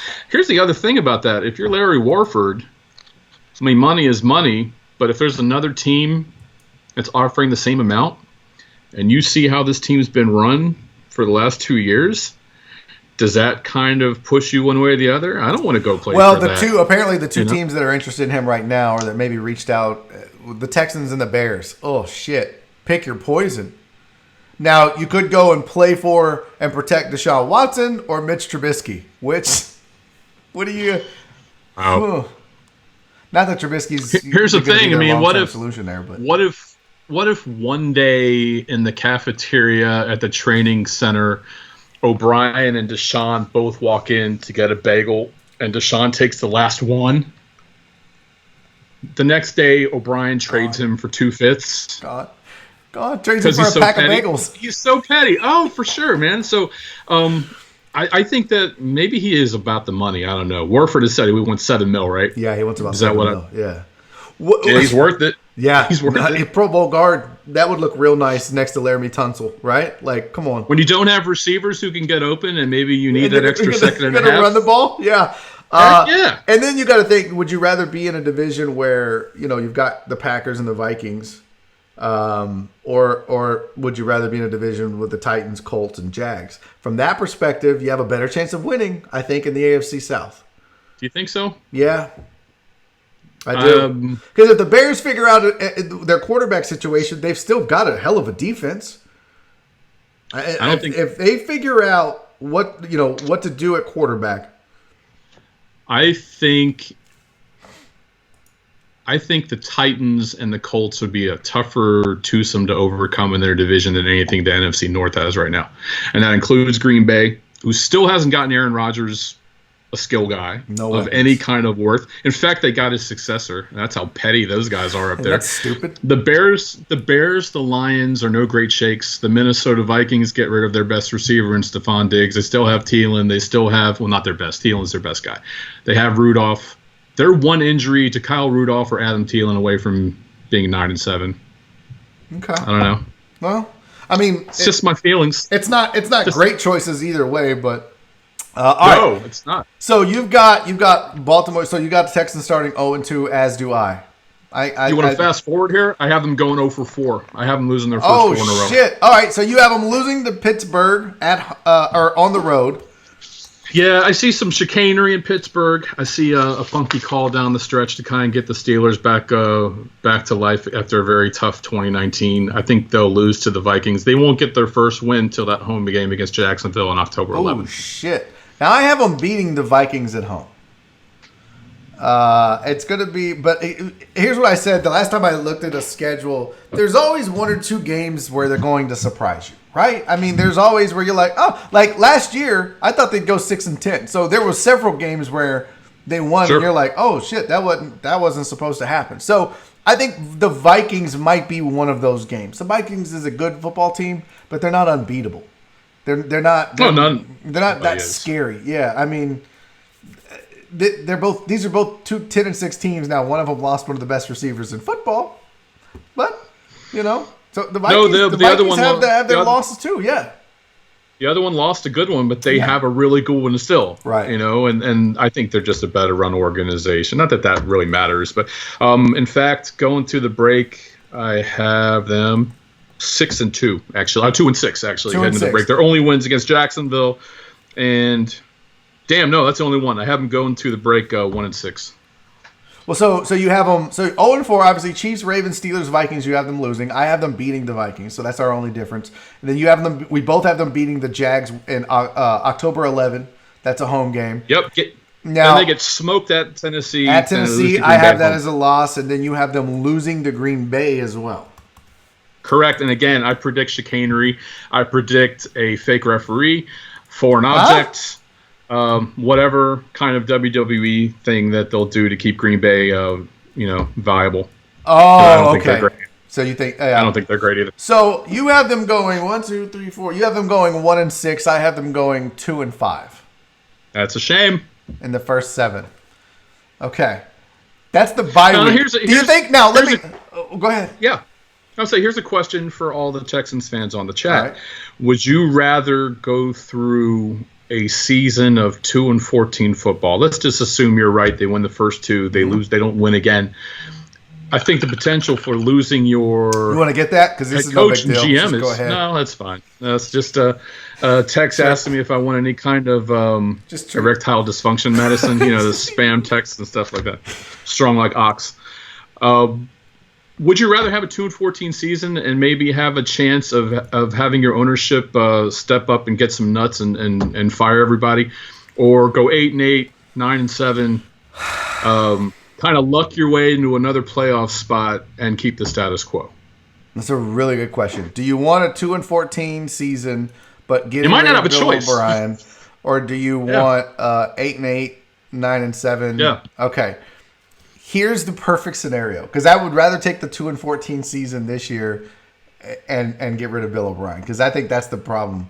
But what if they start off 2-5, but then they go 5-2 or whatever? He saves his job. No, he saves his job, but then has a stroke on Monday Night Football. Okay, if they that's it. We're not gonna kill Bill O'Brien. I don't wish him. Kubiak didn't die either, but I mean, he went on to win a Super Bowl in another city. No, we don't want him dying. We don't want him to have a stroke. That's bad, Shock. But I do. Here's the ideal scenario in what you're saying. Forget 2-14 or 9-7 and barely making the playoffs or barely missing the playoffs. They go 1-6, like you say. He gets fired, and then they win 8 in a row, 7 in a row. Because that's possible. Because this second half, they're not firing him at the bye week. They're not firing. If they go 1-6 or 0-7, no, because that's your GM too, and there's nobody else in that organization I think is prepared to step up and take over in midseason. He'll make it through the year. It doesn't matter. They'll find somebody. I don't think you can fade a 1-7 or a 1-6 or an 0-7 start to the season and fade that. There's no way. Even as dumb as Cal McNair is, I don't think so. I think the earliest he gets canned would be after week 15 when they get hammered by 30 at home at Indy. So now let's look at this after the bye week. So you have them going 1-6. I have them going 2-5. Okay. I got them beating Jacksonville for the season sweep in week 9. And so I have them winning 5 in a row. They have the Jags November 8th. They have the Browns November 15th. They have the Patriots November 22nd. They have the Lions November 26th. And the Colts December 6th at home. All of those are winnable games. In week 11. All of those are winnable games. You're telling me that they can't win all 5 of those games in a row, Shock? After the bye? Yes. They're not going to Detroit. They're not going to Detroit and win. They're not. You have that as a loss. I have that as a big fat L. I have them all as an L. The only thing I think they might win might be at Chicago, which would be hilarious. Okay. That would be a Deshaun Watson revenge game. Now you're saying that's a win? I'm not saying they could. They will. I'm saying they could. Well, that's the point. The only other win that I see on this schedule is Cincinnati. Wait a minute. So you have them losing week 16. No, the only one that I would bet like any money on is the Bengals game. Wait, so you have this team going 2-14? No, 3-13. Well, who's their third win? They sweep the 2 Jacksonville games and they beat Cincy. Oh, okay. So you have them winning Jacksonville. You have them losing to the Browns? Yes, I do. Bro, this team ain't that bad. Super embarrassing. This team ain't that bad. I think Nick Foles is going to win that game for Cleveland, by the way. No. Baker Mayfield is going to be banged up. You have them losing to the Patriots? The Patriots might not win 5 games this year. The Patriots might not score more than 17 a game, but they probably won't give up more than 15. I would agree with that. I totally agree with that. You have them losing to the Colts. They play in a garbage division with a bunch of garbage teams. And they still can play defense. Buffalo's okay. You know. All right, so you literally... Wow. That could be wrong. Oh, we both could be wrong. We could. One of us will be. Wow. So I think it's the best possible thing that could happen, too. I'm trying to figure out here. You have them going 3-14. Because did they play 17 games now? No. There's a bye week, Chief. Oh, so you have them going 3-13, not 3-14. 3-13. Duh, I'm counting. I have them winning. This may come off as disrespectful to Deshaun Watson because the thing is that dude by himself can win games that he shouldn't. If he had a war, what do you think his win against replacement is? I don't even know how that's calculated. I don't even think it's real. But for football, yeah, I mean, if he had a war, it would be probably. I don't think it would be Mike Trout war, but 3 or 4. Meaning, and by that in football war, I mean, if I can tell you the Texans are good enough that they should win the 2 Jacksonville games and the Bengals game, are there 3 other games that he pulls out just because he's Deshaun Watson? Okay. Yeah, then you're at 6-10. So your best case scenario is 6-10. Worst case scenario is 3-13. Yeah. Holy shit! I think you really hate this team. No, I hate the spot that they're in, and I hate it for you guys because I know how much the city loves football. They love it more than their own families at times. And to sit here and see what your head coach / GM has done to this team, having no plan, and an ownership stand around and watch idly and do nothing. Yeah. I think the worst possible thing is if they do get off to a slow start, they pick up some speed. Tennessee has a couple of bad breaks along the way, and the Texans somehow win this division. They can say, well, we had a lot of changes in the offseason. We had to get our skis under us, but we righted the ship. We went 9-7 again. We won what would have been a horrible division, and here we are a year from now in week 53 of Barry on Deck, and we're doing the same thing. Yeah, my thing is this they did lose a big star in DeAndre Hopkins, but I think that this is still a really good football team with a lot of talent on it outside of the receiver position. They're better defensively. They're really solid in the middle of that defense. I think that they can split their division easily. I think they can sweep the Jags, but I think asking them to go 1-1 in their division isn't difficult. So that's 3 wins pretty much every year that you can pencil in for the Texans, I think. Now, where's that Colts home game at on here? That's week 13. Yeah. That'll be the watershed. They don't even play the Colts till week 13. That sucks. There should be one on early, one late. They play the Colts in a span of 3 weeks, both games. Yeah. Which sucks. Yeah, that is stupid. But I think that the Steelers is a winnable game, but I don't think that they will. But I think that Browns game, the Patriots, the Lions, that's 3 or 4 games right there. So I don't think 7 wins is crazy, but I think it looks like I have them going 8-8 at the end of the day. And you have them going right. 3-13. Jesus. I hope you're right. Well, I hope you're right. No. I hope you're right. Because that means I hope I'm not. Bye, Bill O'Brien. Yeah, I don't like seeing you guys suffer through this. It makes sports radio more interesting. Sure. I mean, because you can only beat off to a 14-2 team so much, but it makes it easier for the guys who are getting paid to do this. But yeah. I don't want to see you guys go through this. I like Chip Houston better than 3-13 Houston. Yeah. Winning sports talk is always better than losing sports talk. But whatever. Yeah. Can we talk a little baseball? You down for that?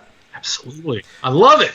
I know you love baseball. Got my birds on I saw that. That's why people were like, "Oh, really? We didn't know Shock was a Ravens fan. He's only wearing an Orioles jersey, Barry." I want to see what people were saying. It's a T-shirt, by the way. Would you ever buy a jersey? I mean, you're a grown-ass man. What's your... you know why I wouldn't? Because they're expensive and because dudes never stick around. Can you imagine... yeah, that's 2 good reasons. My kid told me about a rumor about the Sixers possibly trading Joel Embiid to Miami for, a bunch of balls or something. And he's got one that he bought an Embiid jersey a year or 2 ago. Really? And I'm like, could you imagine? He was 17 at the time. He didn't know any better. But imagine throwing a bunch of bucks down for an Alex Bregman jersey. It's better yet, you buy 4 of them, calls the alternative ones. You want to be able to wear the right one for every game, and all of a sudden, he gets traded to the Yankees, or worse, the Dodgers.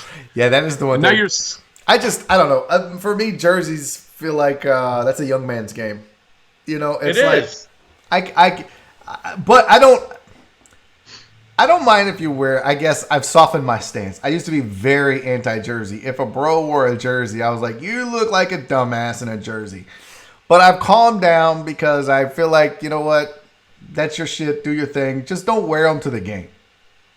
That's to me. So don't wear it to the game. I used to love the kids in Little League who would wear their cleats to the game. It's weirder to wear it to the game, right? Because that's taking a glove to the game, guy.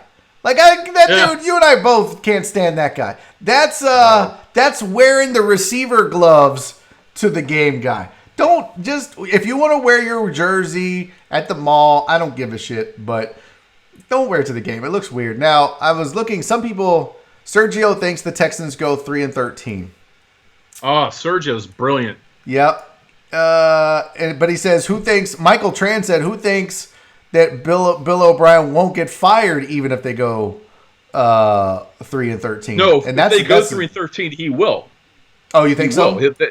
Yeah, if they go 3-13, he's gone. I don't think he would get I don't think he would get run out of town until Week 15 against the Colts, because anybody can coach against the Bengals and a Titans team that's cruising at that point. Mom's Laminack is in the chat. I don't know if I told you that, but hey, yeah, Mom's is here, and she said 6-10 seems about right. So book it. Yeah. Underrated mess, 3-13, no first round draft pick. See, that's the shitty part about this, Shock. Wow, it is. When do they next have a first rounder? Like 2026? Hold on, I'll Google's it.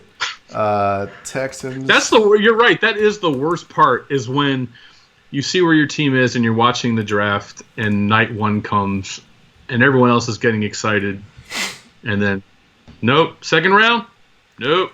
They have a third in 2021. They have a 3, 2 4s, a 5, 3 6s, and a 7. It sounds like my dating record. You couldn't mess up. It sounds like if you were to look at the history of my last 8 girlfriends, yeah, a 3, 2 4s, a 5, 3 6s, and a 7, and she was drunk. That's it. They're literally. As long as you end up at a 10, bro, that's all that matters.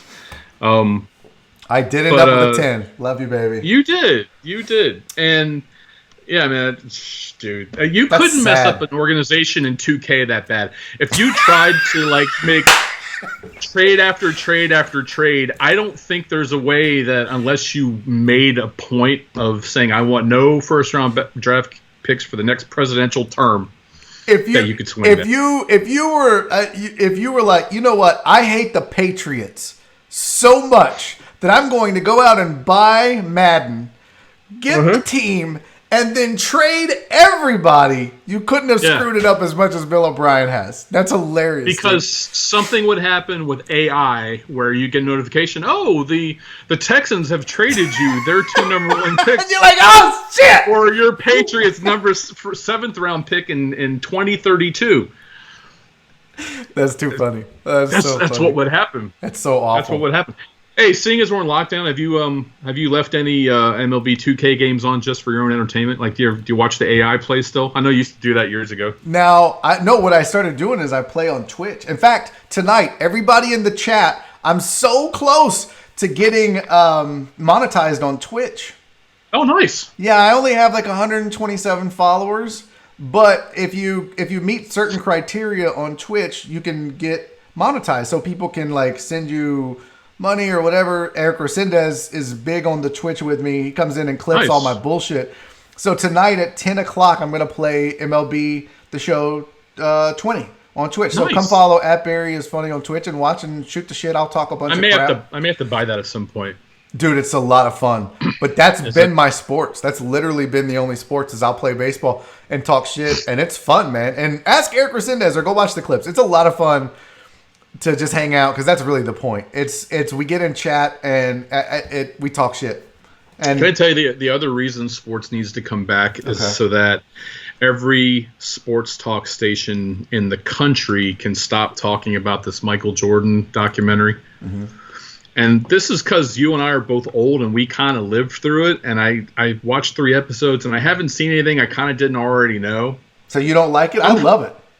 I'm finding the Undertaker documentary more entertaining than this Jordan thing. Wait, why is there an Undertaker documentary? Is he the greatest wrestler of all time? They did this special on WWE Network called The Last Ride, and it was about his alleged last match 2 years ago. Of course, he's still doing it. Of course. But you're seeing him in a way you've never seen him. We've only ever seen him in character for 30 years. Right. And I'm like, oh, wow, that's cool. That's cool. I'm seeing things I'd never seen before, but I had no intention of watching Jordan until my 2 oldest kids were like, well, we want to watch it because we weren't around. They know the legend of him. Right. And they want to see it. They don't know. So I've forced myself to kind of sit there and watch it, but I haven't. And you don't found like anything it? Remotely interesting. Because I was there. I mean, we were all there. But maybe I'm learning that's the so much. difference. Well, no, but I'm learning so much shit that I didn't know. I didn't realize how big of an asshole he was. I knew he was kind of a dick, and you have to be at that level. But I had no idea it was to that level. I always thought that was kind of legendary, especially.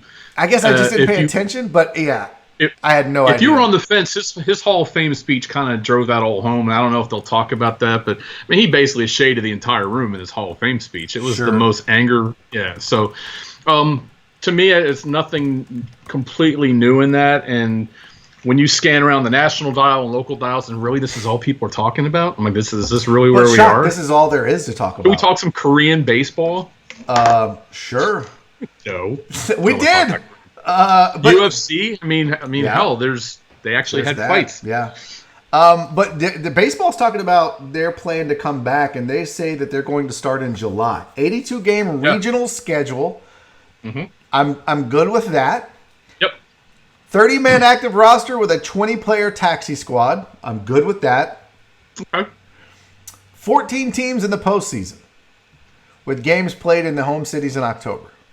You good with 14 teams? 7-7. What is it now? 10? Yeah, it's 10 total. 3 divisions and 2 they wild doubled cards. the wild cards. So now instead of 2 wild card teams, you have 4.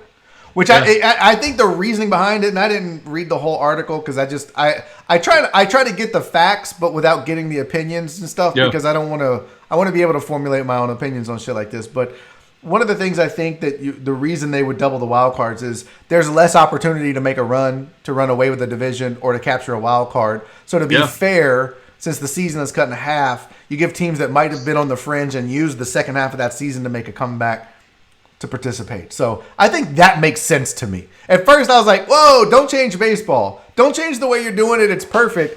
But then to say, you know what, there might be 2 more teams because they could have made a run or those extra games could have won them the wild card makes sense. Well, here's the thing that people have to come to terms with, and the biggest complaints that I've seen so far were, well, if they play 100 games, it's not worth it. And you're going to bring perhaps prestige to a team that doesn't deserve it because they didn't win a true championship. And I'm like, people got to come to terms with the fact that everything is out the window right now. This is a different time. And it was what it was. It was at the 80 or 81 or 82 season where they had the strike, and they actually ended up doing the playoffs based on a first half champion and a second half champion. That's how they did the playoff matchups. It might have been Expos and Dodgers that year. I believe you're right. I believe you're right. And that was the awesome Montreal Expos that never got over the hump before they yard sailed everybody. And this is just, I mean, every chapter of a book's different. Otherwise, it'd be a really boring book. And this is just one chapter in history. And what I am curious to see is if 5 years from now, if there's any kind of a butterfly effect from this on, maybe a team does better in a half season. The 2 shittiest teams in Major League Baseball, was it Baltimore and KC maybe? Yeah. If somehow they don't play well enough to make the playoffs, you but they Marlins don't. in there, probably shittier than KC, by the way. You're right. But maybe a team that should have done better this year doesn't, and they get a better set of draft picks than they should have in a full season. And how does that kind of change the timeline for the next 5 years in terms of development? Interesting. Maybe you have a team like, one of those horrible markets. What the fuck is that noise? I'm sorry. What is that? You know what, dude? I want to know what that noise is because I know everybody's hearing it. We can pretend like it's not happening. What is if that anyone noise? I didn't say is that a bobblehead? That the Orioles aren't making the playoffs. You missed my point. My point is, if they play over their heads and maybe come in out of a 10-team division, 30 teams, maybe they come in 20th instead of 30th. That's going to change their draft ranking. Maybe a team like the Mets, who should be a little bit better, maybe they suck rocks for 82 weeks and they get a much better draft setting than they might have had in a full season. That's the kind of rift that can affect baseball for the next 5 or 6 years. And maybe the Astros are one of those teams where maybe they underachieve, maybe the Dodgers underachieve for 82 games. The Yankees weren't great shakes. Yeah, and they get a better player in the amateur draft than they should have. And that's what I want to see happen. That's what I'm curious. I'm fascinated. What was that noise? You didn't tell me. I want to know what that noise was. That is a ringtone. If anyone has ever watched Phineas and Ferb, no. You wouldn't. It sounds like it would be a British comedy. No, it's an animated, and the character's name is Perry the Platypus, and that's how he talks. Somebody said that in the chat. I thought they were just. Did they really? Yeah, Matthew Carruthers said, "Sounds like Perry the Platypus." Dude. Perry the Platypus. You win a free Barry on Deck T-shirt. Somebody said it sounded like a bong too.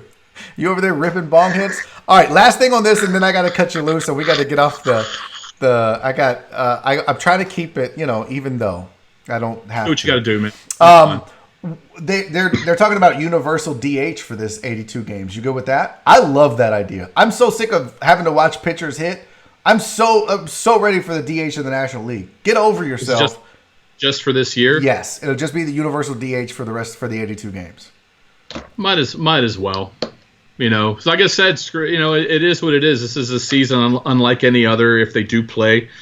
And you might as well. Why not just let everybody hit? Let's line up all 25 dudes in a row to let them hit every inning. You score, just like Little League. You know, you line up all 12 kids. Designated runner. Order. You know, Albert Pujols and Miguel Cabrera were at the winter meetings but, okay, hear me out. Now, I know you want a designated hitter, and that's all good. But what about a designated runner?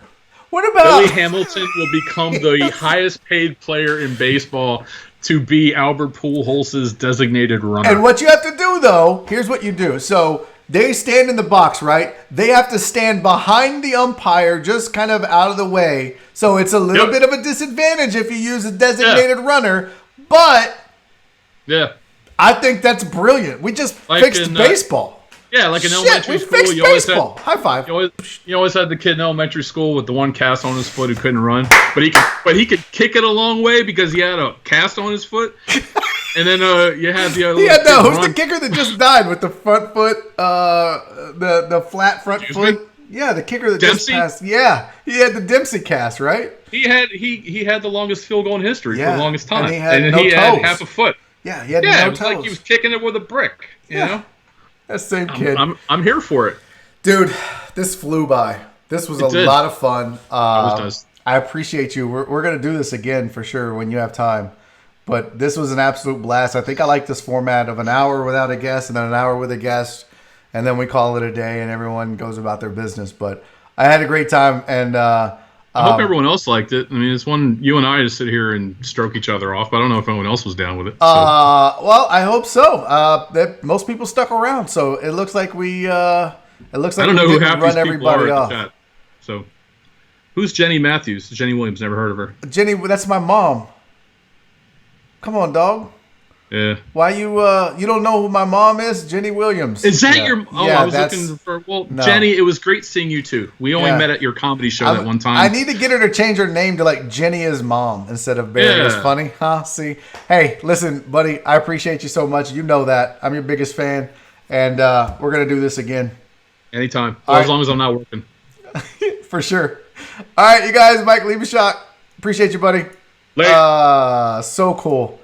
Listen, thank you guys for joining me. This was a lot of fun. I do like this format. I don't know if you guys like the format, but I do kind of like just kicking it with you for an hour, talking shit, talk sports, talk non-sports, look at some crazy videos, and then bring in a guest and see where it goes. So I think we're going to stick with this for a while. Tomorrow, the outstandingly supportive and wonderfully funny John Westling joins me at 3 o'clock. He's going to be around till 4 o'clock. But we're going to do this again. Do me a favor. If you haven't subscribed to the channel, do that. Turn on notifications. If you haven't liked this video, do that. Leave me a comment because YouTube looks at all this shit, so it matters. But do me a really huge favor. Do that every time. Tell your friends. Let's build this a little more. Let's grow this a little more. I would appreciate it, and it's super easy to just tweet about it, text it to a friend or whatever. But I thank you guys so much, man. This has been absolutely amazing. The last 2 days have been so much fun. I hope you guys have loved it. I've had a blast. Hell, if nothing else happens, I got 2 days of having fun and talking sports and talking shit. And I can't thank y'all enough, man. This is so great. I'm going to work on the music. Hey, episode 2 is in the books. Episode 3 is tomorrow, man. We'll see y'all then. Good night, guys.